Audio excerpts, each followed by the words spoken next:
Party ఫిరాయింపుల అంశంలో speaker ఇచ్చిన తీర్పు పూర్తిగా అప్రస్వామ్యకమని పీఆర్ఎస్ ఎమ్మెల్యే డాక్టర్ సంజయ్ తీవ్ర విమర్శలు చేశారు.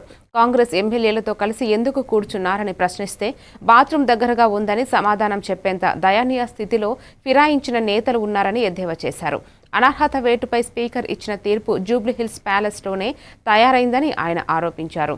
స్పీకర్ ఇచ్చిన ఆర్డర్ కాపీని కూడా తమకు ఇవ్వలేదని, ఎందుకంటే ఆ తీర్పు ముఖ్యమంత్రి రేవంత్ రెడ్డి ఆదేశాల మేరకే రూపొందించారని వ్యాఖ్యానించారు. రాజ్యాంగ విలువలను తుంగలో తొక్కుతూ స్పీకర్ వ్యవహరించారని మండిపడ్డారు. ప్రజలు ఎన్నికల్లో ఇచ్చిన తీర్పును వక్రీకరించే ప్రయత్నమే ఈ నిర్ణయమని అన్నారు. అంటే మాకు టాయిలెట్ దగ్గర ఉంటుందని కూర్చున్నామని చెప్పిన దౌర్భాగ్యమైన పరిస్థితుల్లో ఎమ్మెల్యేలు ఉన్నారు. ఎందుకు ఇంకా వాళ్ళు ఇంట్లో ఏ మొహం పెట్టి చూపెట్టుకుంటారుగా వాళ్ళు పోయి వాళ్ళ ప్రజలకు ఏం మూవ్మెంట్ చూపెట్టుకుంటారు, వాళ్ళ పిల్లలకి ఏం జవాబు చెప్తారు? వీళ్ళు అంత దరిద్రమైన పరిస్థితిలో ఉంది.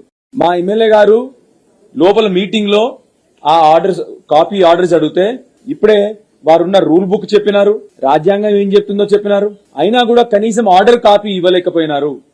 అంటే ఏం చెప్తా ఉంది? ఈ ఆర్డర్ కాపీ స్పీకర్ గారు తయారు చేయలేదు, ఈ ఆర్డర్ కాపీ జూబ్లీహిల్స్ ప్యాలెస్ లో స్పీకర్ తీసుకున్న తాజా నిర్ణయం ప్రజాస్వామ్య వ్యవస్థ